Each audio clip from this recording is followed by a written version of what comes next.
अब देखिए बहुत सारे जो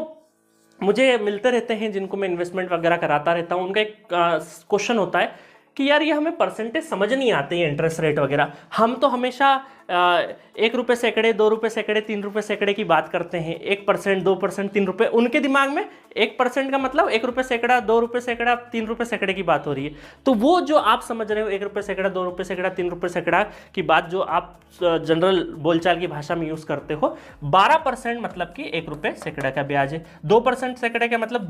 2 के ब्याज पे उठाना है ना, ऐसा जनरल भाषा में हम बोलते 2 के ब्याज पे उठा रहे, 3 के ब्याज पे उठा रहे, 1 के ब्याज पे उठा रहे, है ना, 1.5 के ब्याज पे उठा रहे। इसका मतलब क्या है कि दो का मतलब क्या है 24%, 1% का मतलब है वो जो उनकी भाषा की बात कर रहा हूं मैं 12%, और 3% मतलब 36% पे भी बहुत सारे लोग पैसा उठाते हैं, बैंक से नहीं, ऐसी जनरल लेन देन के उसमें, ठीक है। तो 2 का ब्याज, 3 का ब्याज, है ना, 1 का ब्याज, तो इसका मतलब ये समझ लीजिए, इसका मतलब बैंक का जो रेट है वो 12 से तो बहुत कम है, मतलब 1 रुपये सैकड़े से भी कम ब्याज पे आपको होम लोन मिल रहा है, और that is the lowest loan, सबसे सस्ता लोन होम लोन होता है।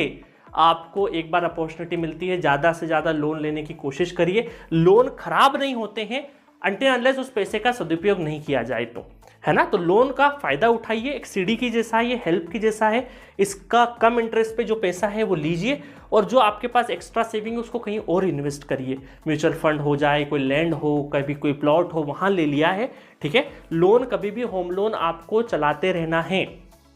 ठीक है। ऐसा नहीं बोल रहा हूं मैं कि भाई पैसा आ जाए तो अननेसेसरी पैसा फिर भी लोन चला रहे, बट ये इससे सस्ता पैसा आपको नहीं मिलेगा। मैं आपको देखो दिखाई दिया हूं, जो नॉर्मल आप बोलचाल की भाषा में जो 2 रुपये सैकड़ा का ब्याज चलता है व्यवहारिक, वो 24% ब्याज है।